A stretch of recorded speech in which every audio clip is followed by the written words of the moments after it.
All right. What is going on, everyone? Welcome back to another episode of Family Finance Friday with DJ the Money Coach and Nick Westbrooks. And this show is brought to you by the DJ the Money Coach team and the Seven Spheres of Money system.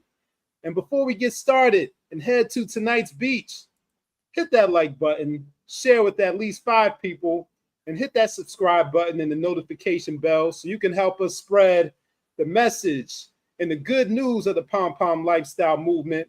And what is the Pom Pom lifestyle? That is plenty of money and peace of mind. And we invite you to come join us on the beaches of the world. And tonight's beach is all about stewardship, counsel, and accountable guidance. As what many of you might be more familiar with the term mentorship, but this is what we're talking about, stewardship. And we talked about this plenty of times on this platform, but it's very, very timely for us to speak on it again. And it's one of those pillars, one of those foundational elements and values. So before we get into that, DJ the Money Coach, happy Friday to you, brother. How you doing tonight? Hey, Nick. As I always say, any day above the ground with your health is a great day. And today is no exception to that rule because today is on fire, baby. It's on fire. I mean, the day is off to a great day, man. I'm excited and talk about how God works in your life. It doesn't get any better. I got a great story to share with you guys. We got great things happening. And hey, man, get excited, be appreciative, be grateful. And hey, man, we're just excited, man. I got so much stuff running through my mind. I'm so excited. So many opportunities that are happening because putting the work in and paying it forward, which is what this show is about tonight, stewardship, counsel, and guidance. You have to understand that we go through 3 phases in life. Struggle, success, significance. And maybe if you're fortunate, you can have success. And what I mean by success, and I'm talking about success in terms of what the American dream is, okay? That means you have home ownership, you have cars in the driveway, you're making good income, you got some savings, you have some investments, you have a family. That is amazing. It's a blessing to be born in America. Regardless of whatever you may think, wherever you come from, there's no country on this planet that people are rushing in droves to come to other than the United States of America. I don't care what you think about the politics and the state of the economy and everything. Hey, man, I've been around the world. And there's no place that I've seen where people are trying to kick down the doors to get into, to change their lives for generations, other than still United States of America.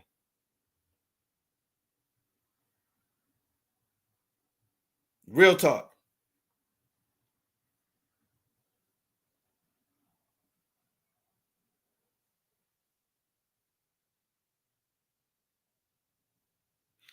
So yeah, I have to apologize. I sent it a message. So good. I started saying something and realized I was muted. But yes, the land of opportunity, as they call it. Yeah, man, because you got to understand that you are victorious. You were born a winner. God is no respecter of persons. What does that mean? That means he doesn't have favor for anyone. He favors those who live by his laws, his principles, and his guidelines. And he favors those who actually elevate to being unselfish, humanitarian, God-loving people. And he favors those, Nick, who don't do it for the sake of getting something. Because a lot of us, I'm guilty, we were raised to be selfish and to be takers, to receive after the fact. There's very few people that are Mother Teresa's. There's very few people who are, Harriet Tubmans. Okay? There's very few people who are Reginald F. Lewis. There's very few people who are Malcolm X. There's very few people who are Mary Lou Hammer. I think a Helmer. I probably got her name wrong. But you understand where I'm coming from, guys, is that you can't determine who you were born into their family, but you can determine who's your family and how you serve, help, counsel, and guide people after you have understood the 3 phases of life. And albeit if you were born in the mud, you were born in the ghetto, albeit if you were born in a silver spoon situation, and you were born in the midst of a 1% family, you still have control over who you can ultimately become based on the choices that you make in life and based on how you understand sooner than later what God's purpose is for you. So, stewardship, counsel, and guidance is so important in today's world, is that we have to understand that if you don't know that there's a higher power, a higher entity, then you're probably never going to get this right. You're probably going to, as a 1%er, you're going to think of people as just tools and commodities. If you're born on the wrong side of the track, in the mud, in the ghetto, you're probably going to think of always a victim mentality. I always can't get out from underneath the rock. However, both of those people are wrong. And at some point in time, both of those people are going to come to a point in their lives where they're going to have a situation where they're going to know that there's a real God, and they're going to know that there's things that he requires of you. And the first thing he requires of you is to love his people. He requires of you to steward his people, counsel his people, and guide his people without asking for anything in return. Now, that's harder to conceive if you came in on the low threshold of life. And at the high end, you take it for granted because you become entitled and expect people owe you things. But if you are blessed that when you have that intersection in life and you know that there's a God and you choose to follow his path and be unselfish, a humanitarian, great things will happen for your family and your children's children. And then you will start having the manifestation of so many serendipitous situations that you will be almost embarrassed by the riches and the blessings that God gives you, because it'll just be unfathomable. But at the same time, you have to say, you know what? I can't be embarrassed. I can't take this for granted. Let me keep doing the work and count these blessings. And the best way to count these blessings is for you to start paying it forward more and more. Because like they said with Maslow's, triangle, reaching self-actualization in the secular world is probably only 1 to maybe 2% of the people actually reach self-actualization. In the God world, is actually coming to understand that you have been blessed with a gift called life, that you will be so grateful that you want to pour into as many people that you humanly possibly can. So the struggle is both physical, mental, and financial, but everybody goes through it. If you're born into a multi-million-dollar house, you're still going to have some struggle. Might be different from the person born on the urban side of life, but you're still going to have struggle, because you're going to have struggle with entitlement, privilege, and not valuing people because everything's given to you. If you're born in the urban side of life and impoverished, you're going to struggle financially.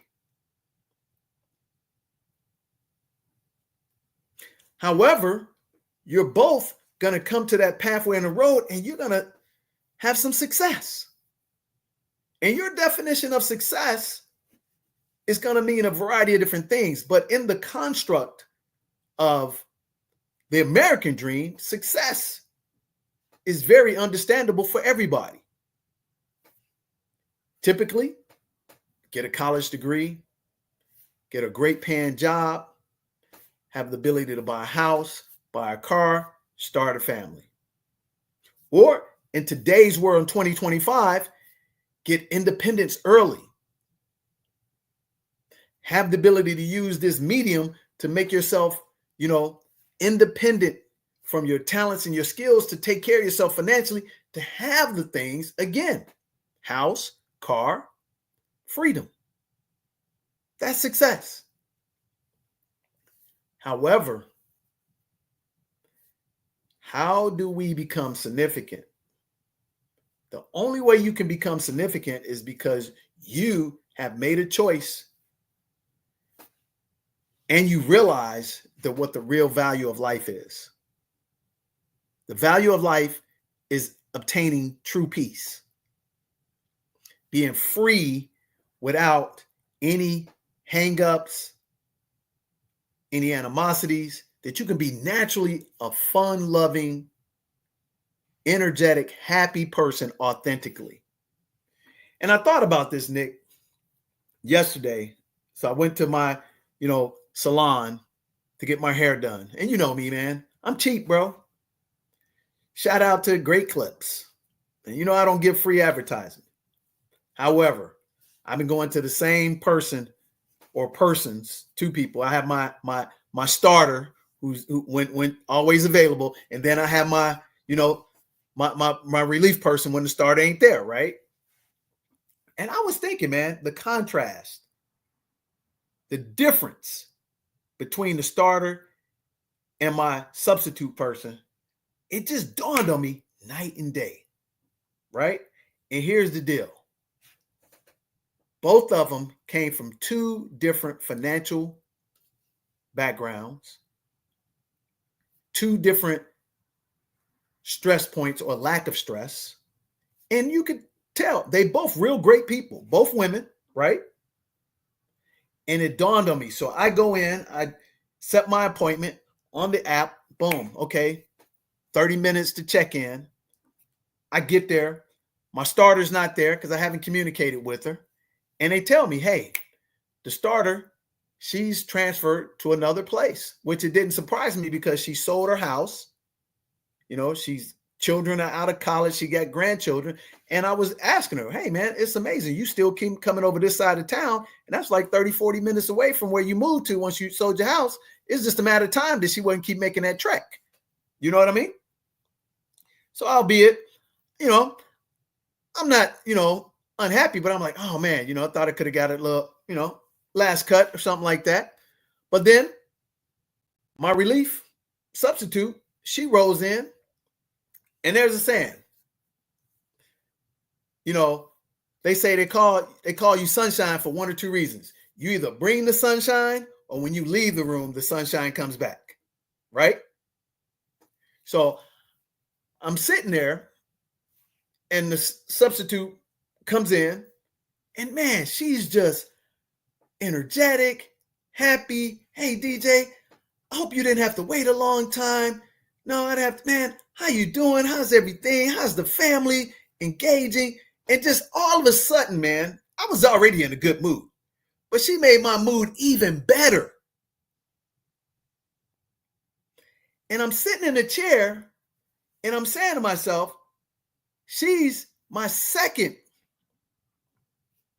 hairstylist, and all for transparency, right? She's Hispanic. My first string is Black. And, we want to get our hair cut by people who really know hair. But this person became my second because one time she wasn't available. And I said, okay, she was nice. You know what? I'm going to get a simple cut. She might better do it. She can't now. But the reality, she did. But here's the thing, man. So I'm sitting there in her chair, and she's sitting in the same chair. For my starter, she takes over that booth. And I just realized, I said, you know what? This person's energetic, happy-go-lucky, very easy to talk to, constantly tell you about, uplifting you, encourage you, and everything like that. And then I just contrast for a moment. And I'm thinking about my starter. Great hairstylist, but always has a little bit of an edge to her. You know what I'm saying? Just a little bit of edge. And I thought about it. I said, man, in the scheme of things, no matter how life, was dealt the hand of cards to you, you still have a choice to be outgoing, happy-go-lucky. And she's a happy-go-lucky person, but it always will be with the little quick quips, crack a little joke that, hey, man, that's cool and everything. But it'd be like, sometimes you don't want to hear that. You understand where I'm going with this, Nick? But the substitute, always uplifting, always can't cut the hair as great as the other person. But then it dawned on me, I said, you know what? I don't want to be bothered with that ever again. And here's what I mean by this, ladies and gentlemen. The starter, every time she cut my hair and she did a great job, she would always joke about the tip. Follow me, ladies and gentlemen. Because, I'd have a card and I buy a whole bunch of cuts in advance because I'm going to save my 40, 50%, right? So I would give her my card and she would give me my balance. And then she was all, hey, okay. So, and I would take out, I have like a $10 bill and I'd be like, hey, can I get you? Oh, you giving me all of that, right?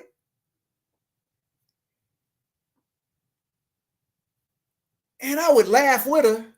But at the same time, I would be like, I don't like that. You understand what I'm saying? So she would give me 5 and 5 ones, and then I would break off 5 ones. Now, conversely, I break out my card that pays for my cuts, 50% off.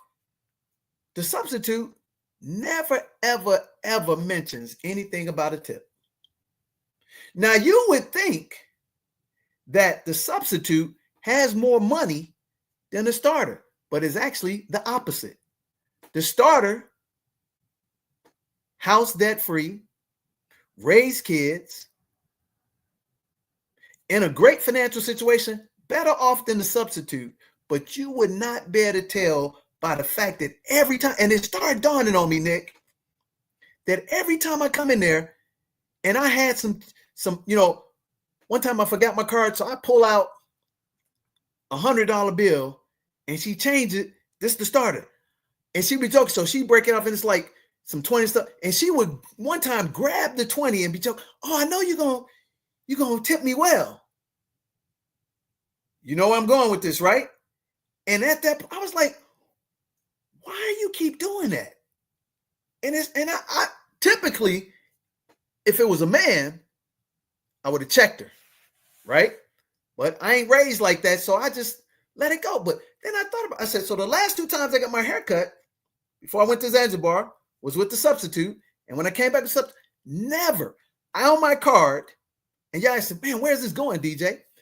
This is where it's going. On my card, I had like 70 cents less than what the discount was supposed to cover on my card. She said, oh, no problem. I got you. She pulls out the change and covers the 70 cents.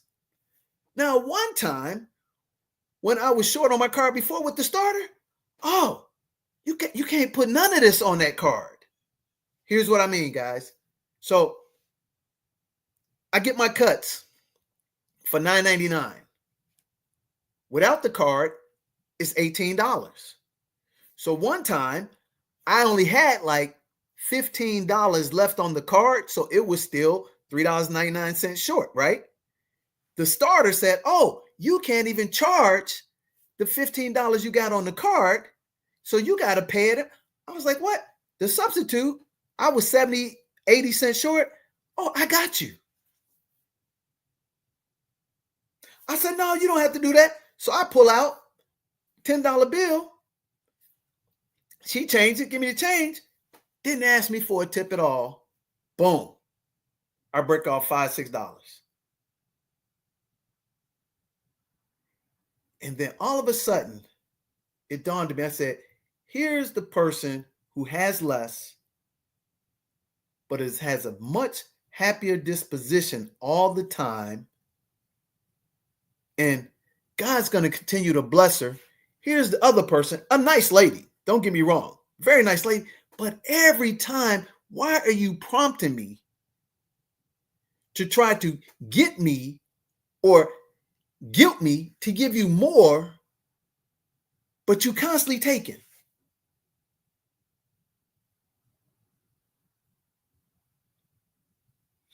And I said to myself, I said, you know what? I used to be like that. And even when I knew I did a super great job, I would sometimes be like, this is a ways away ago.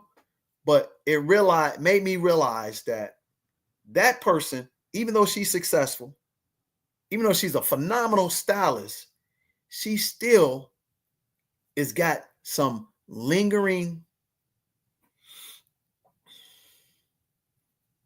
baggage that she's carrying because she's mad still at the way the world has treated her in some shape, size, or form, but she's not counting all the amazing blessings that God has given her because she's got a great family, a great marriage, grandkids, all of that.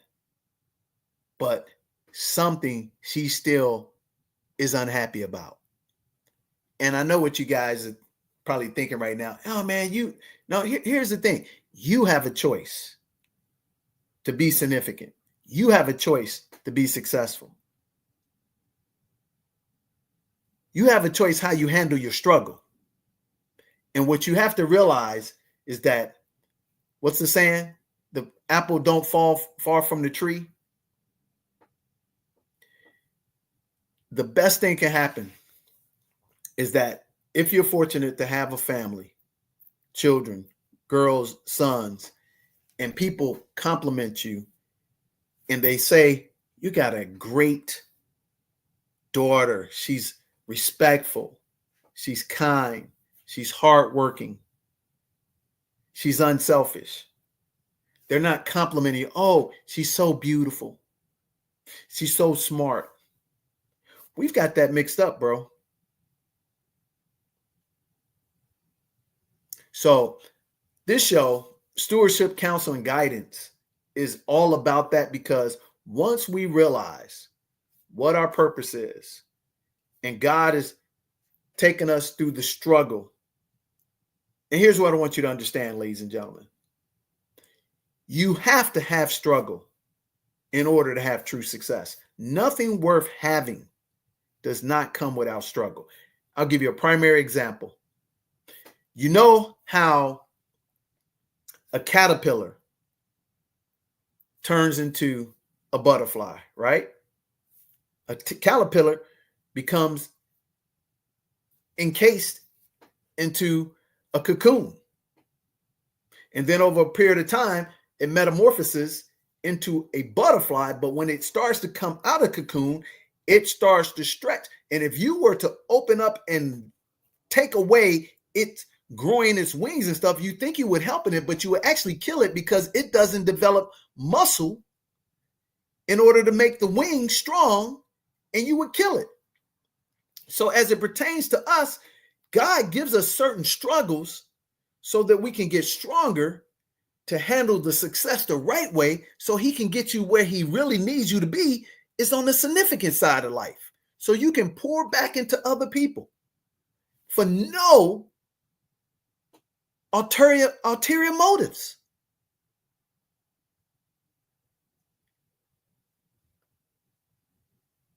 And a lot of times, we, on both sides of the spectrum, the 1%er and the urban person, they got the same challenge. One is privileged, ungrateful. One is constantly ungrateful and complaining about the cards they got dealt. And they both don't realize you have to accept the humility of the gift that God bestowed upon you, so that he can really bless you down the road. And how does that happen if you don't grow up in a two-parent household?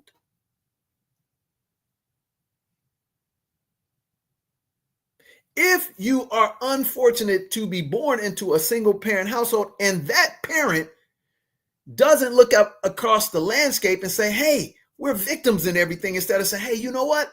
This is just a phase in my life that we can manage through, and God will open up the door and help plug the gap to glorify his kingdom.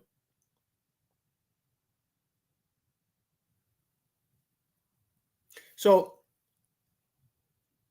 this stewardship, counsel, and guidance is an opportunity to pour back into people for no discernible value for yourself, but to really give back so that God continue to bless society. So we've been blessed that we got a new show that we just dropped, a pilot, that I was fortunate. The blessing is truly mine to meet this amazing young guy named Jax. First name is Jackson, but he goes by Jax. Just turned 12 years of age. And you're talking about such an amazing young man. I mean, in order for me to find out he was such an amazing young man, I had to intersect with him on a commonality, which was sports. So I'm at this, event that was not a happy event. It was a celebration of life. And we're sitting in the living room, dining room, and just happened that he started talking about sports. I started listening, and he was like a wealth of knowledge talking about stuff. So, and it was just mainly adults, a couple of, children, his siblings, but it was mainly adults. So nobody was really engaging with him because, he's a young kid. So I'm like, hey man, I'm curious. I started talking to him and we started having a great conversation. And all of a sudden, man, I'm like, man, I done found myself a sports buddy.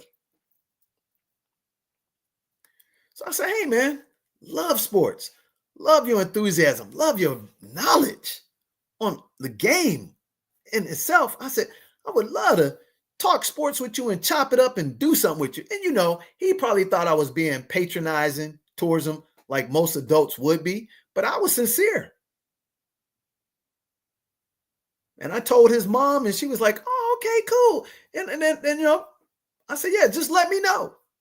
So, hey, they reached out to me a couple of weeks while we were in Zanzibar, and they didn't really think I was really sincere, real sincere. They thought I was sincere, but they didn't think I was really serious. That's what I mean, serious. So don't let me get it wrong. So we hook up, we do a meeting, and I'm breaking down this. Oh man, we didn't think you were gonna do all of that because we just thought you was being nice to him. No, man. I'm talking to him at his level of intelligence, Nick. And I'm thinking of when I was his age and I was loving sports. And wow, what would it be an opportunity to have somebody that knew a lot about sports, took me serious, and poured into me for nothing. And what really got me excited is that he brought me back to my childhood. So here it is. I think I'm doing something for him. I don't have no strings attached. And this young man then brought me back to my childhood and just made me feel good and reminisce about when I was 12, 13, 11 years old, and just loving sports and just everything with sports and loving it, and didn't have somebody to connect. And I'm like, wow, man, thank you for the blessing. So in that lane, I decided that, wow, I can't wait to speak to this guy. I can't wait to hang out with him, probably more so than he thinks that I want to hang out with him. I'm like, man, hey, let's do it. So now, man, in the mix of doing that, here's the serendipity. I get a call. Well, not a call. I get a DM on LinkedIn, which I'd never go on, ladies and gentlemen. I have the same profile for 15 years, never changed it. There's nothing on LinkedIn about DJ the Money Coach that I know of. And this lady just hits me up. Hey, you got a great profile. Man, we'd be interested in talking to you. Would you be open to, interviewing, blah, blah, blah, blah, blah. And I'm like, oh, okay, let me check it out. Let me do my vetting because I don't have a picture, nothing like that. And this information on there is accurate, but is outdated. It's not telling you anything about what we've achieved, definitely over the last 5 years, and not even over the last 10 years. So I go in, do my research. Man, this lady has got all the credentials, boom, boom, boom, boom, boom. Out in the UK, right? All right, cool. I normally, charge a fee, but I'm like, nah, I ain't gonna do that. And let's see what this is about. Hey, we got this person, boom, boom, boom, want to interview you and put you on this platform. Okay, cool. So I'm thinking because we're doing stuff in the UK, obviously. And I get, we do a little pre-interview to see if it's a fit to go on the show, which I'm like, cool, because I don't want to waste my time. I don't want to waste that person's time. So I hop on, do the little 15 minutes, and lo and behold, man. Now, this is after I met Jax. This guy lives in my backyard. This guy got the same background I got.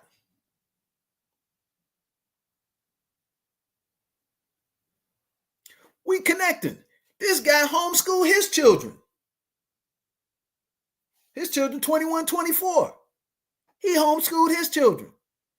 He's got a background in television. He's got a background in business. He's an athlete, a community leader. He plays golf. I play golf. He surfs. I've tried surfing. He skis. I've skied. We hit it off. I do the interview. Next thing I know, he's inviting me out to the platform. We just sit down and meet face to face. Man, it's like buddies you've known for life. He now says, hey, man, let me introduce you to this community over here. Blah, blah, blah, blah, blah. Nothing but prominent, super successful people. He's not asking me for anything. But imagine this, if I would have had the same mindset or not the proper calibration, even though I'm a good person, as my starter hairstylist. There would not have been a blessing.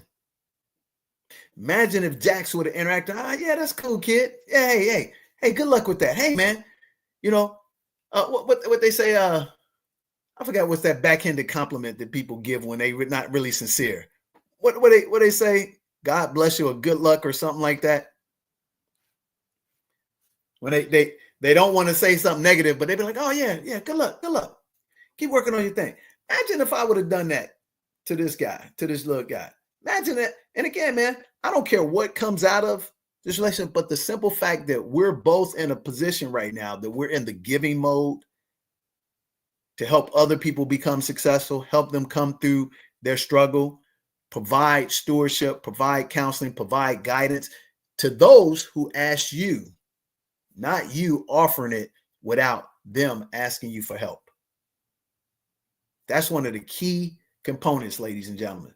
So with that said, bro, let's talk about our superstar who's going to make us better. My man Jackson. The new show is called Dropping Dimes and Stats with DJ and Jax. Just premiered on Wednesday night. Will come out every Tuesday. And we're going to talk about everything sports, ladies and gentlemen. I'm telling you, I've been wanting to do this forever. And couldn't have got myself a better partner than Jackson. Because he's amazing. And you guys are going to love him. He's an encyclopedia of sports, has a true love for basketball and football. He is not aspiring to play it for the money. He really loves the sport. He really loves, everything about basketball, everything about football. He just absorbs stuff like a sponge. I've learned so much from him in a short period of time. He just reawakening a part of my, psyche that was dormant for a long period of time that I just can't wait to engage him. So we're going to do right now. We're going to show you guys a quick clip of my man Jax in action. Roll tape.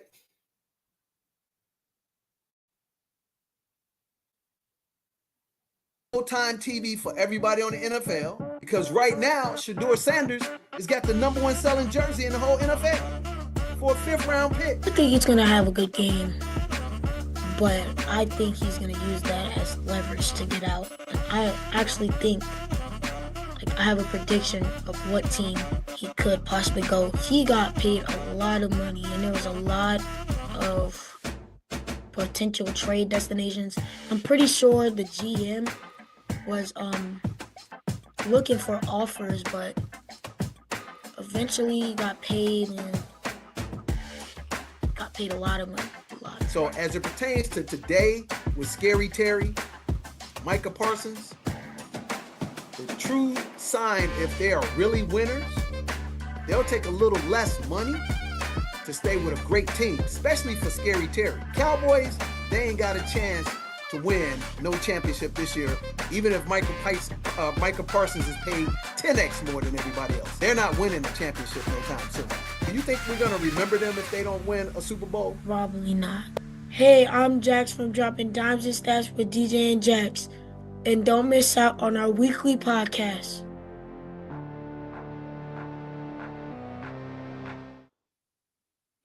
There we go, man. A star is born. I tell you, a natural. Shout out to Jax, man.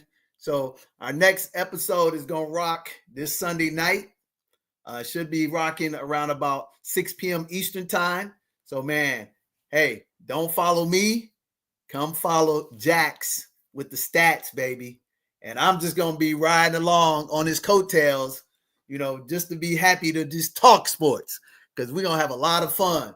And so in reference to stewardship, this is what we're talking about.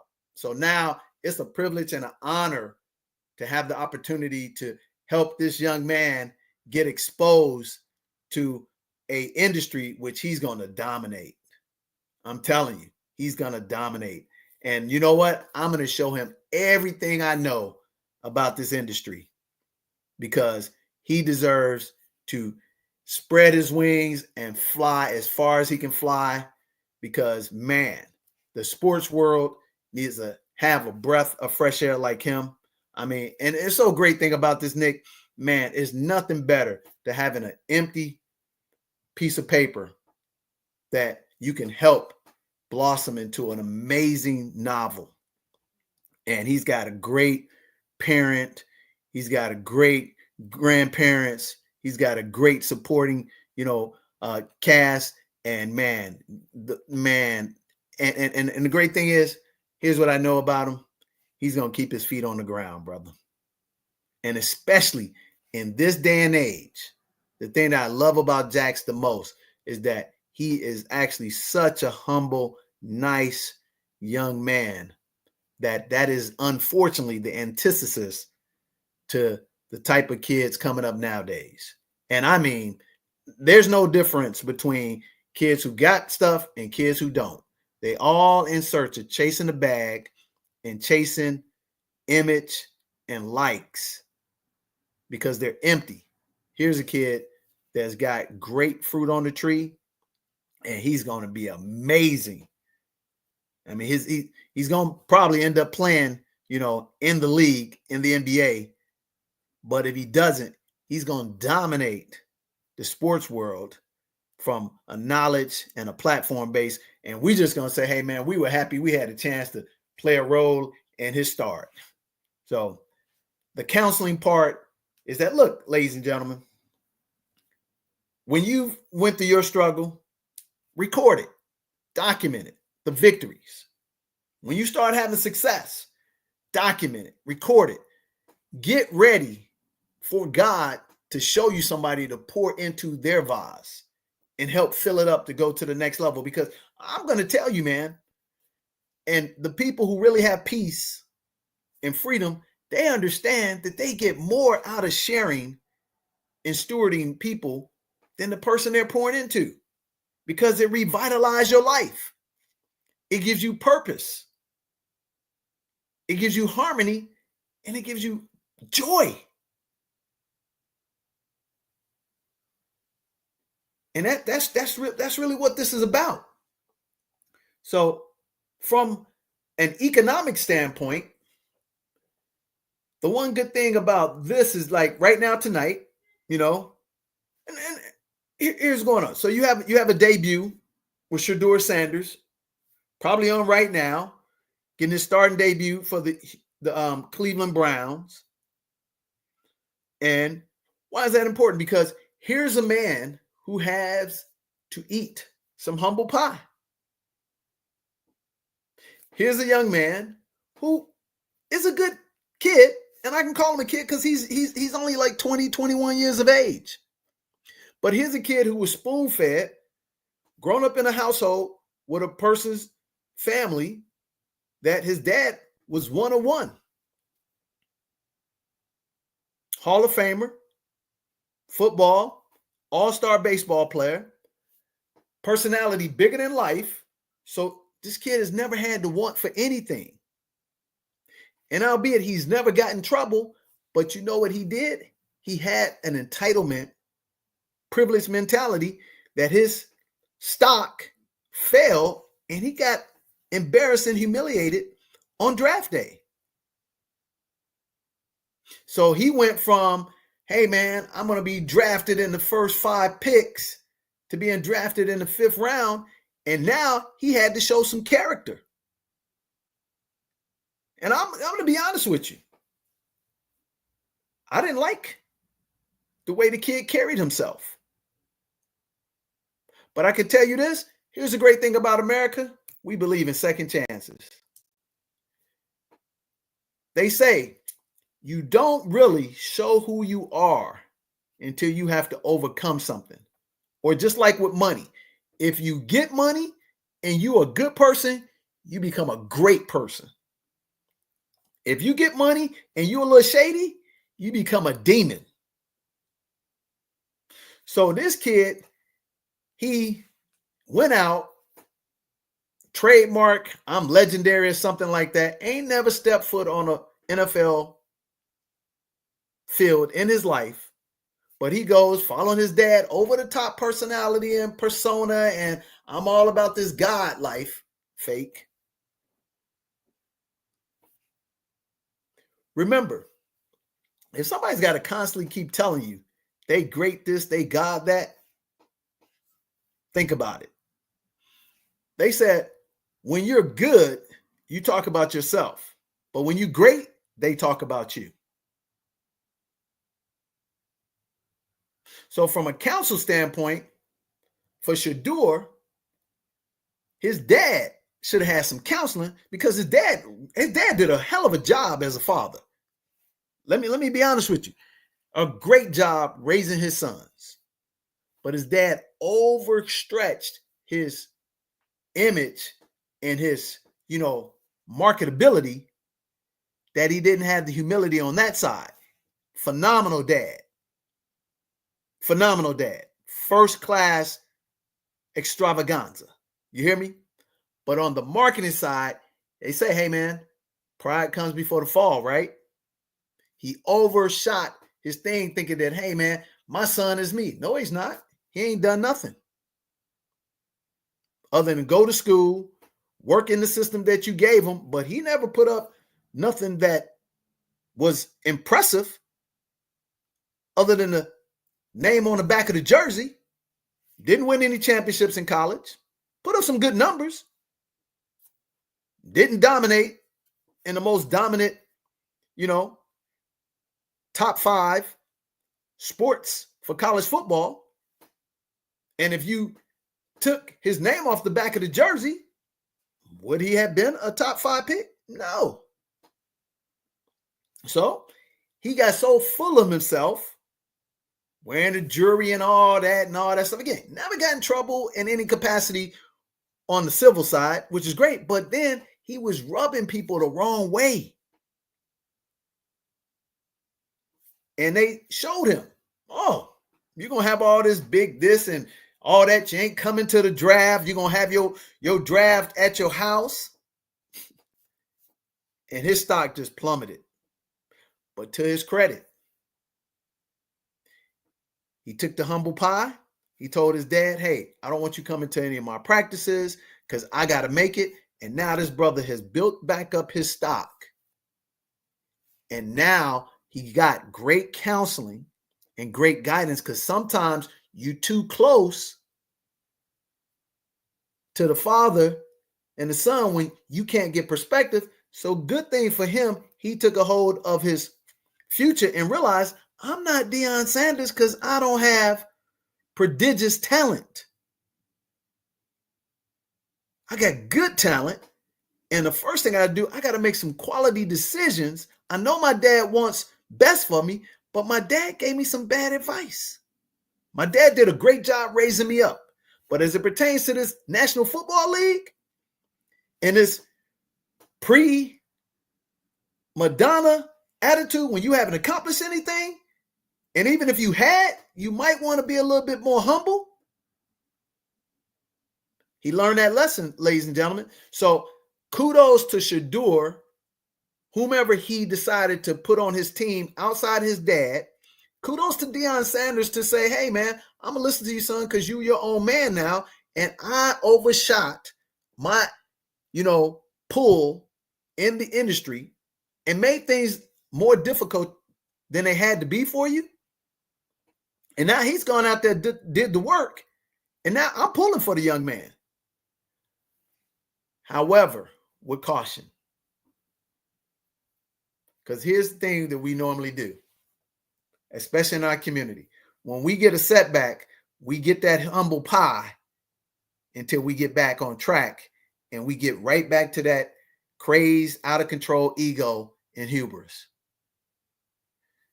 So financially, ladies and gentlemen, he lost a minimum of $25 million. And I know most of you people watching these programs in this day and age that are in the young group and the young parents, that's all y'all think about. Money, money, money, money, money. And you know what? My sons used to say the same thing. Dad, all you ever do is talk about money. I said, yeah. I said, I'm talking about money, but I don't love money. But I understand 98% of the stuff that we do on this planet evolves around having money. And once I can get the money aspect out of my life, I can 100% blossom into whom I can be, the better off I can become as a person. Or if I grew up in an environment that doesn't require money like it is required here in America, like in Zanzibar, where I can have a farm and I can have access to God's beautiful ocean and get my things that I need, my sustenance, my food and everything without having to worry about a dollar, I got peace. So as we look at and we juxtapose Shedeur Sanders and how he went about the NFL draft opportunity, and we juxtapose that with how Bo Nix, or better yet, how Cam Ward, because I know you're probably watching the show. Oh man, you want to give it a white black? No man, how about Cam Ward? Cam Ward was the number one all around draft pick. Never heard anything from the brother. Still got drafted number one. Still came to the table with less pedigree from name than Shedeur ever had. But he put up better numbers, played at a better competition, and he knew deep down inside what he was really about, so he didn't have to go trademark something. Now, he made one bad decision in terms of playing only, 1 quarter of football to get that record. But other than that, he handled things very well. And guess what? He was rewarded. Number 1 overall draft pick. So now you take both of those, Cam Ward and Shedeur Sanders, both drafted in 2025. One is the number one. One thought he was going to be number one. One would constantly talk about how he was better than the other person. That's cool to a certain extent. But then at some point in time, you got to tone it down. So now that one is falling all the way down. Now he's got his shot tonight. He's only going to get one shot. If he doesn't perform well tonight, Nick, the economics that he already lost $25 million, Cam Ward got guaranteed first round, first overall draft pick. That's a minimum of $60 million. Imagine that. Jax, if you're watching this tonight, imagine that. If you decide that you want to, blossom into a mindset like Shedeur Sanders, and it is about the money, which is nothing wrong with handling your money, but your attitude and the way you engage with people lost you $60 million and you may never get back there. Imagine what that will do to your psyche, your persona. And see, here's again, oh man, I got this NIL money, but you made that money not because you were Shedeur Sanders. You made that because you were Deion Sanders' son. Let's be real about it. So now you've got opportunity because Cam Ward didn't make that kind of money on NIL. It wasn't even close. But Cam Ward got the real bag. He got the 45, 60 million guaranteed. Shedeur Sanders may not even be in the league because he's on the depth chart, Nick. They got 6 quarterbacks in Cleveland. Deshaun Watson, the knucklehead, guaranteed money they can't get rid of him. On the person unable to perform list, still got to pay him $60-something million guaranteed. Nothing they can do. He's not going to play. They got Flacco, the old man. 1-year deal. They got Gabriel. Draft him in the 3rd round. Not better than Shedeur Sanders by any stretch of the imagination, but he was quiet and they drafted him. Then they trade for Kenny Pickett. Then you got Shedeur Sanders. Then they picked up Huntley. And there's a saying in the sports world, if I got 2 quarterbacks, I got no quarterback. They got 6. And on the depth chart, it's Flacco, Pickett, Gabriel, Shedeur, if not Huntley. So he got one shot financially. Because even though he's Deion's son, he can't live off of Deion's cash for the rest of his life. He got to earn his own dime. He getting the minimum, bro. And them NIL deals, they gone. Now he got these commercials they spawn, but that ain't gonna last if you ain't putting up no numbers on no team. How many players can we go to, Nick, that had everything, just like that, had nothing? And one thing we know, most of the people who do the most bragging and everything, they're not pretty good with money. So for today's show on Family Finance Friday, stewardship, counsel, and guidance is so important, so expressly important for young boys. Choosing the right team, making the right decisions, having the ability to do this, listen twice as much as you do that. And how do I know how important this is, Nick? Because I remember before I got married, I used to counsel and steward my nephews, right? So my nephews at the time, they were 15 and 12. And prior to that, my sister, you know, married once, had her children during her marriage, and, you know, got divorced. That happens. But nowadays, there was a void there, Nick. There was no man, no leadership for those young boys. So I, you know, chose to intercede because that's my sister. And I interceded for a few years. And then when it came time for me to, you know, move on in another direction of my life, I had a guilt complex because I was like, man, okay, how do I make a decision to make the right decision, which, you know, go in the direction that God wants me to go, but then, you know, stop spending less time with my nephews.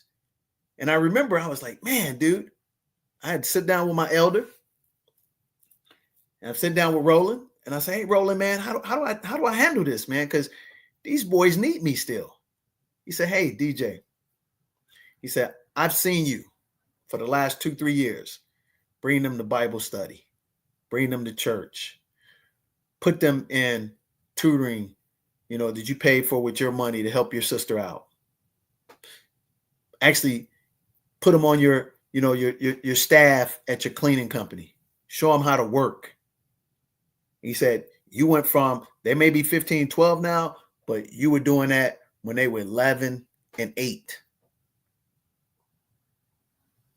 So now they've been around enough that through your form of stewardship, through your form of counseling and the guidance, they now know the difference between right and wrong. And they now know that you have another calling. And if they really need you when it matters, they know how to get to you. And they'll know how to make the quality decisions. And at that point, Nick, I found a peace and I didn't feel any guilt because I did my job. Why is that important? Because today, when we're playing the victim card or we're playing the overprivileged card, we are not tapping into the proper stewardship relationship. We're not taking counsel, and we are opposed to guidance because you know what we're doing? We're doing it for ourselves. And in BK1, real simply, ladies and gentlemen, God says, a man who counsels himself is a fool. And one thing I never do, Nick, I never talk down to children. I always talk up to them based on their intelligence and their gifts. Because here's the thing we know, you as a young adult yourself, and me as an elder statesman, I know you're going to be an elder statesman longer than you're ever going to be a kid and a teenager and a young adult. So why not talk up to you instead of talk down to you like a lot of you parents do? You baby your children as if you think they're going to be babies for the rest of their lives. And you are the ones that become the enabler to create them to become the privileged victim mentality folks. At the end of the day, it is your fault. But the second fault is them, because just like my nephews, be it 15 and 12, 11 and 8, they seen enough, hung out enough to know enough to make the right decision without using those excuses. And once we start to insert real stewardship, especially from God, man, woman, and child. Here's what you have to understand, ladies and gentlemen. God has dominion over man. God gave man dominion to actually cater, provide, protect, pastor over women. God gave women the capacity to nurture, courage, support, fill up the child. Once you violate that vertical alignment, you get what you got today. You don't have to take my word for it. Just look around. The people with the most peace, with the less amount of resources, they seem to do better than most people with a lot of money and a lot of bad attitude.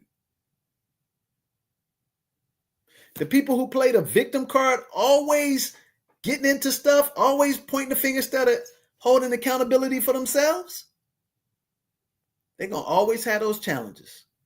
And this is a choice.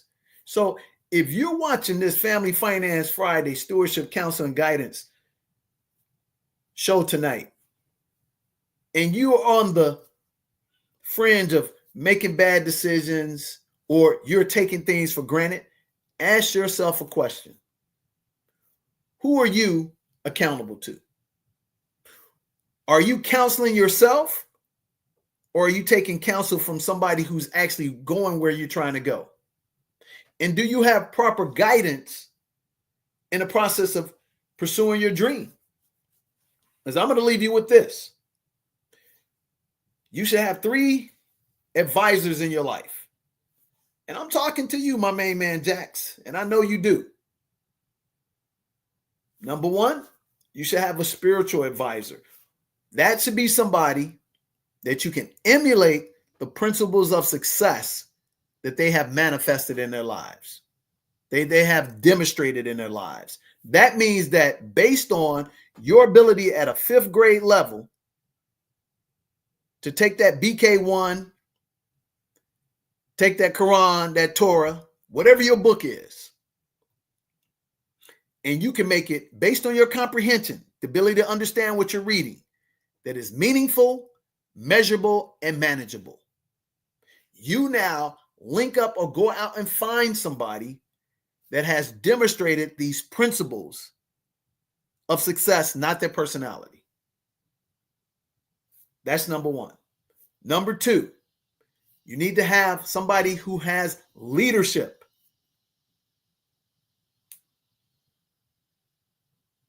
Qualities proven. How do you know they're leaders? Look at the people that they've helped to become leaders. Look at the people who are following them and emulating the principles of success, not trying to duplicate their personality. So you need to strive and look for a leader. Now, here's the thing. If you don't know the people physically, you can follow these people indirectly. How so? You can watch their shows, read their books, plug into their programs, and you can garner the same type of outcome. How do I know? Because I've had to do it multiple times. So find that leader that has created other leaders. And as they say, the fruit on the tree is vibrant. And my man Jax, you got it in spades, man. You got a phenomenal mother, phenomenal grandmother, phenomenal grandfather, phenomenal uncles and aunts and grandparents. Because I've had the pleasure to be around to meet them. So, man, you got amazing. And I know you got amazing coaches.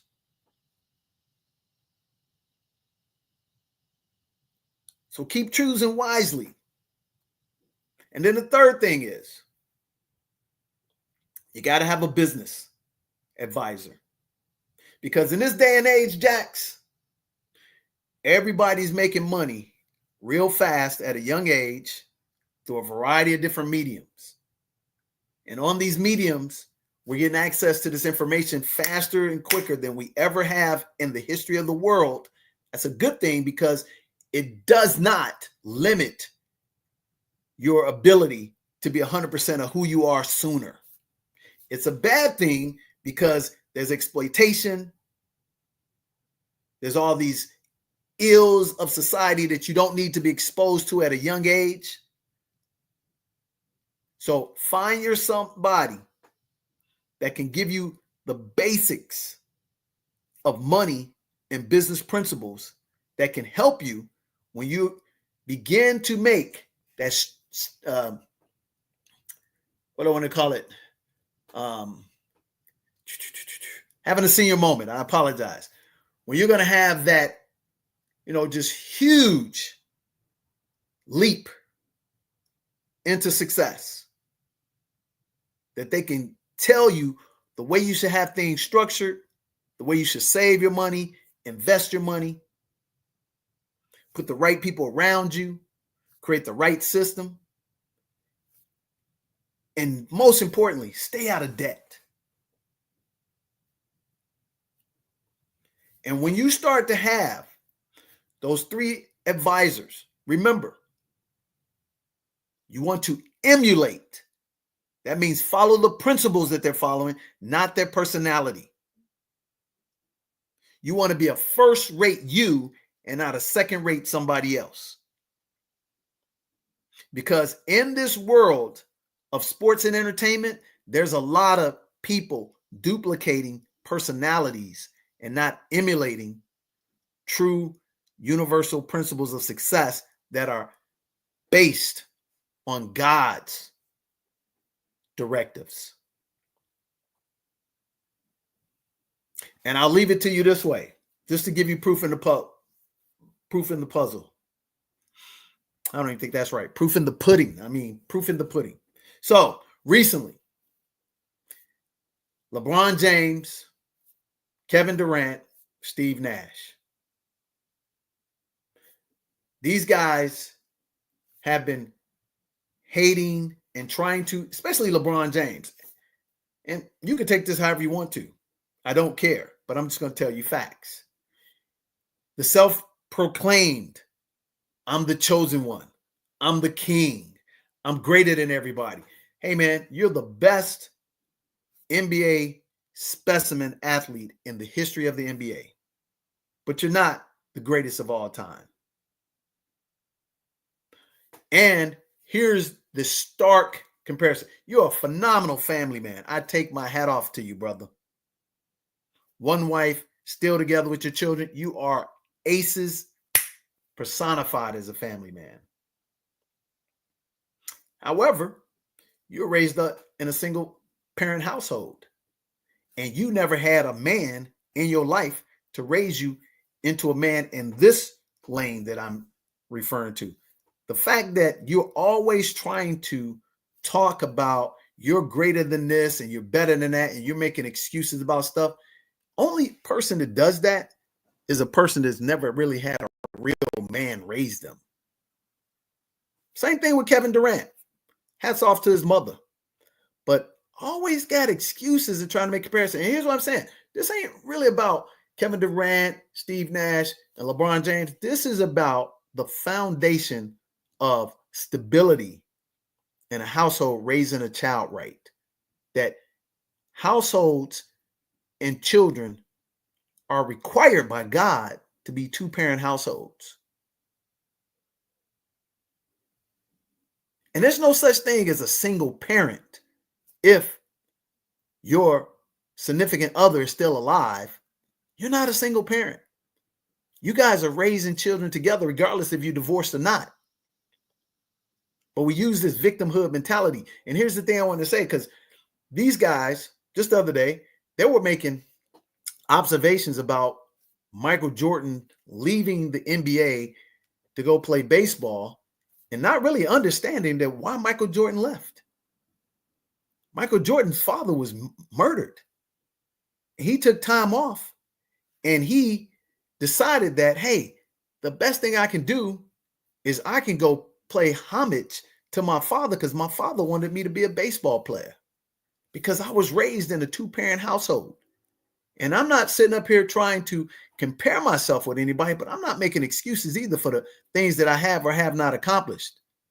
And one thing you're going to come to learn in this life is that people who really are stable and really love themselves the way God wants to be loved, you don't have to ever make a comparison about anybody, because again, if you're great, everybody's going to talk about you and tell your story. If you're good, you're going to be the one doing that. And guess what? This ain't me trying to point out those deficiencies between Kevin Durant and LeBron James. I had the same experience. Grew up in a 2-parent household, then was not in a 2-parent household. So I always found myself looking for, in an envious and jealous capacity, seeing what a foundation of a mom and a dad always with you all the time, because I was a great talent, very intelligent. But I was always looking at the friend who had a little bit less, but had mom and dad with them all the time. I would have given that up just like that if my dad was in my life on the regular all the time, like my mom was. And I would find myself being jealous, even though I was successful academically, even though I was successful athletically. But I was trying to fill a void that I didn't have any control over. And that's what you're seeing now in a manifestation of this me-I society with social media, NILs, and celebrity. Now, I could be wrong, but you know what? I've been on this planet for 5.5 decades, and I've seen a lot of stuff. And I can tell you one thing: there's no substitute for a real man and a real woman raising real children. And no matter how successful your talent takes you in this instantaneously world, you can see and tell the difference between somebody who had a real man and a real woman raising them versus the ones that haven't. That most of the times, the ones that have this prodigious talent, they usually far exceed the ones who have 2-parent households, but they usually have more problems.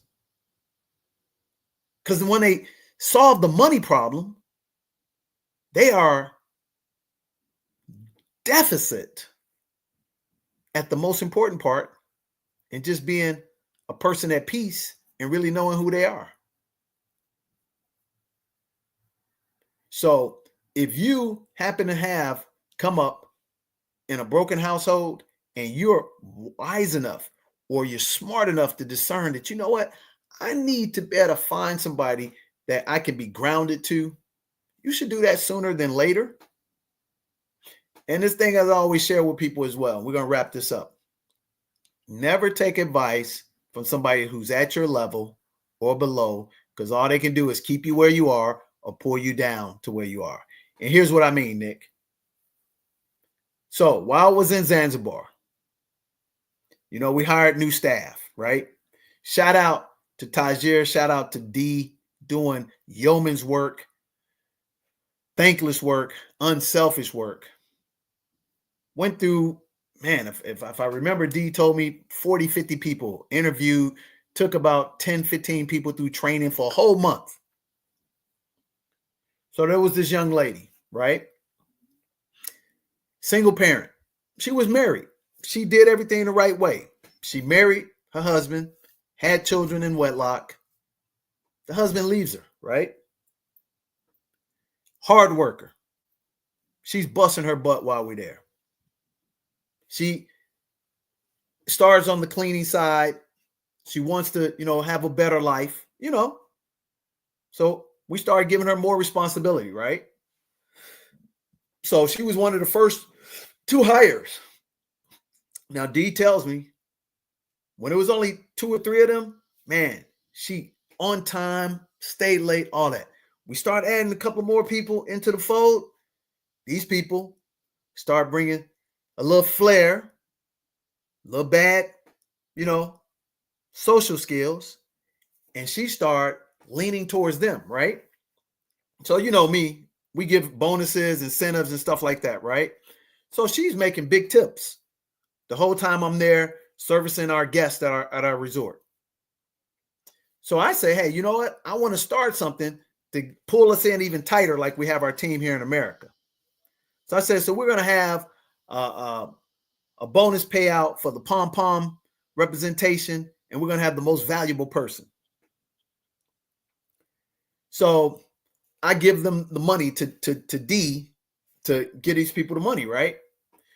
So we have two people that incorporated everything we're about, the intangibles, right? You know how I get down. The 4x4, the 4 dirty little words, accountability.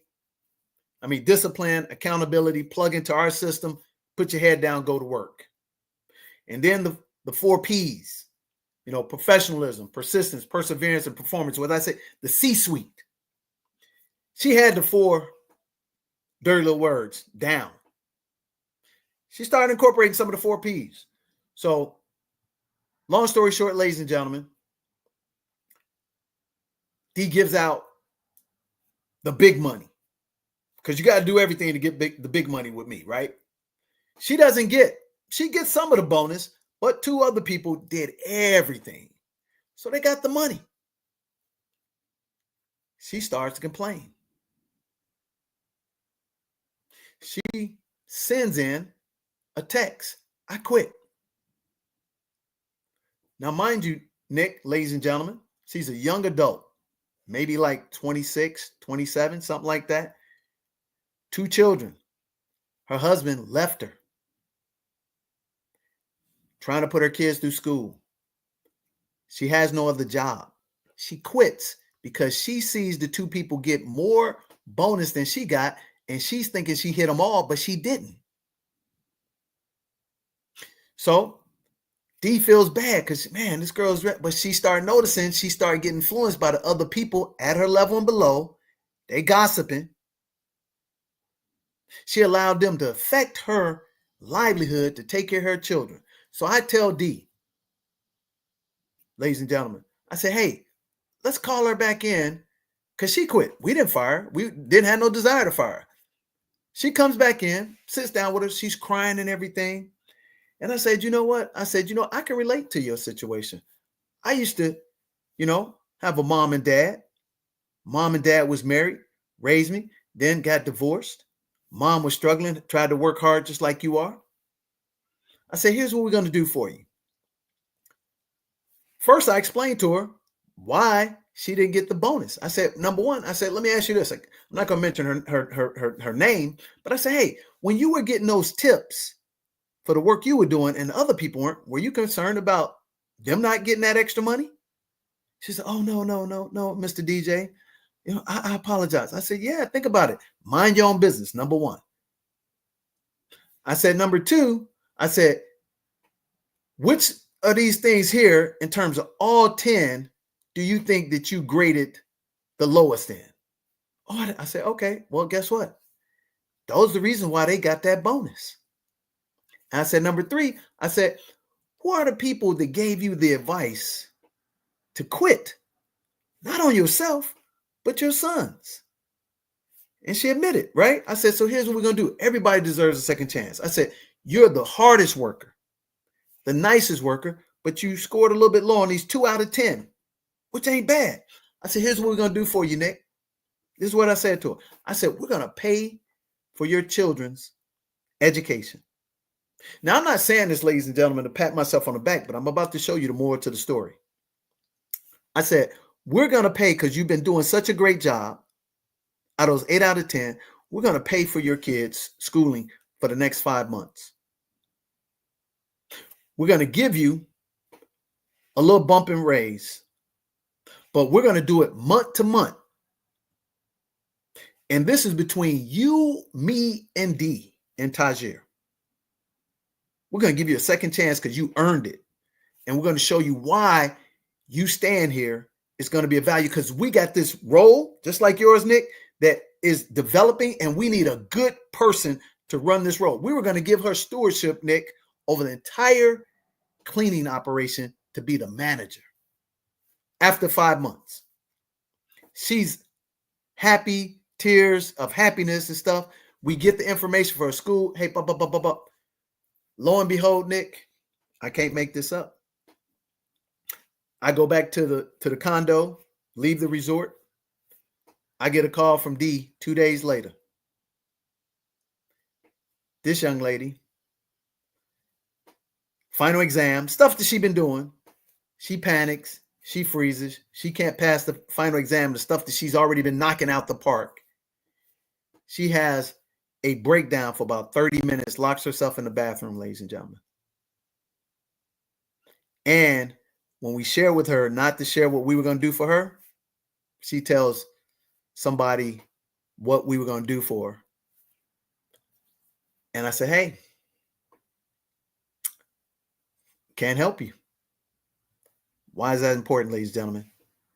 Bad guidance, bad counsel.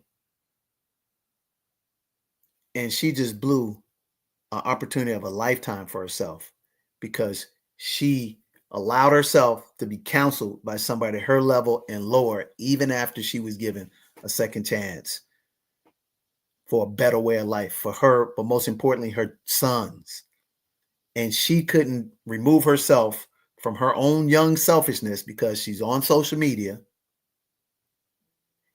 and she's still thinking about what she should have an opportunity, even though she was given opportunity. So when I say never take counsel from somebody at your level or below, here's a direct scenario where somebody lost an opportunity of a lifetime that she was given a do-over because she earned it, and she still turned right back around because she don't have the proper people around her, and she made a bad decision, Nick. That's the sad part about it, ladies and gentlemen. So stewardship is important for us to steward people. It's important for you to understand how to ask for counsel, or when counsel is, offered to you, to plug into people who have the right principles, the right leadership, the right God factor, and the right business, that you can get the right intake at above your level, not at your level, and then giving somebody the proper guidance to show them how they can hit each milepost to success in the work that's required, the intangibles, and the leadership to help surround yourself with a supporting team. And I hope that you who are watching this tonight, if you are already successful, man, start working on your significance in life. If you're struggling, don't lose hope. Reach out to people who are successful. And if you can't find them physically, just like we did, pick up a book. Just like I did to get myself out of debt. Never met Susie Orman, but when I saw her program on PBS and she said she got this book called The Road to Wealth, I bought it. I invested in myself. Also, the power of the words that you speak is so important. Stop talking about sacrifice as it pertains to you and talk about investing. Because when you say sacrifice, you expect mentally, subconsciously, there's no return on it. But when you say you invest, your brain automatically expects a return on your investment. These simple things are so important to stewardship, counsel, and guidance. So if you don't have access to either of those, and you sincerely want to get on the right path, be it if you're young like my man Jax, or if you're somebody that's in your 50s, you are never too young and never too old to find the right teacher, because when the student's ready, the master shows up. And at the end of the day, a servanthood leader gets more out of helping you for themselves than you actually get. And I pray that on your pathway through the ebbs and flows in life, that earlier than later, you'll have the opportunity to have discernment, know who's right for you at the right time, and have the humility to take the guidance from them and the counseling so that you can have a steward apprenticeship relationship. And as you matriculate through life, you start looking for the people that you can steward and create apprenticeship opportunities for them, so much so as young as my main man, Jax. So you're watching Family Finance Friday. Today is a special episode about stewardship, counsel, and guidance. And it's actually the celebration of our new show, Dropping Dimes and Stats with DJ and Jax. Airs every Tuesday night, probably going to be 7:30 Eastern time, and then every Sunday at 7 p.m., 6 p.m. Central. So please plug in, share, like, and subscribe. And I hope this message impacts one person today, because let me leave you with this. The most important community in our community is the community in your house. It's no longer about the melanin in our skin. It's about the people in your house. Save the people in your house, and you can save the world. So on behalf of Nick Westbrooks, I'm DJ the Money Coach, and as always, we wish you a pom-pom lifestyle. That's plenty of money and peace of dream. Plenty of money and peace of mind. Come travel with us on the Beaches of the World Club.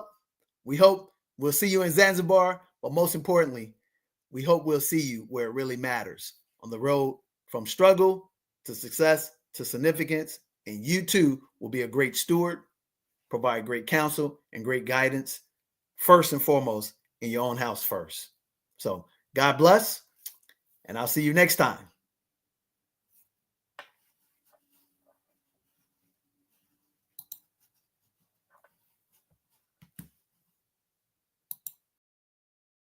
Showtime TV for everybody on the NFL, because right now Shedeur Sanders has got the #1 selling jersey in the whole NFL for a 5th round pick. I think he's going to have a good game, but I think he's going to use that as leverage to get out. And I actually think, I have a prediction of what team he could possibly go. He got paid a lot of money, and there was a lot of potential trade destinations.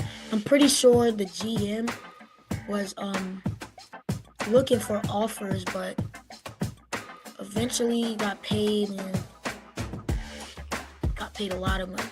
So as it pertains to today with Scary Terry, Micah Parsons, the true sign, if they are really winners, they'll take a little less money to stay with a great team, especially for Scary Terry. Cowboys, they ain't got a chance to win no championship this year, even if Micah Parsons is paid 10x more than everybody else. They're not winning the championship no time soon.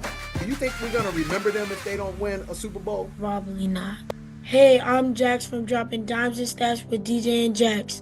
And don't miss out on our weekly podcast.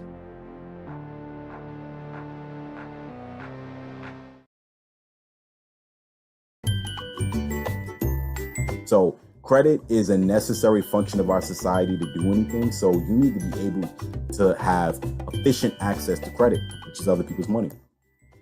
So if you practice in the pack and you make mistakes, then when you ask your teacher what I do wrong here, she could tell you, and you go and take the test and you won't make those same stupid mistakes.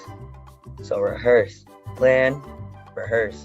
And once you plan and once you rehearse, you're gonna go out, and the next step is to take that step and take action. But technically, since you have access to other people's money, wouldn't that put you in debt? It does. It does put you in debt. But there's a such thing as good debt and bad debt. So, and that was actually a great question. Hi, my name is Zena from the All-Stars Money Program. The All-Stars Money Program is a great program. It teaches you about things you wouldn't learn in school. 2 of the things I learned is assets and investments. When I grew up, I wanted to be a business owner, and the program helped me understand like the things I have to go through to like have my business. You ever wondered what it feels like to disconnect from the world and just live in paradise? Here we go. This is our property in Zanzibar, Tanzania, one of the most exotic and coveted locations in the world, full of one of the last places you can actually eat, drink, and consume organically. Got our lovely reception area.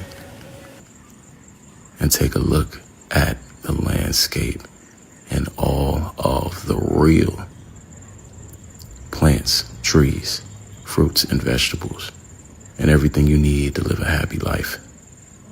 So here at Escape to Zanzibar, we help you escape to paradise and bliss and peace, to reset and redirect where you want your life to go.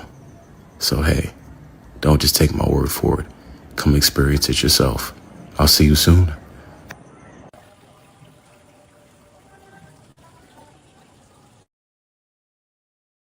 Everything. We're going to give you a master training, 3-hour course, 2 consultations. We're going to teach you how to build credit up to $100,000 interest-free for 18 months. Pay off your home in 7 to 10 years. And most importantly, create $8,333 a month passive income. It's a $997 course. You get it all today.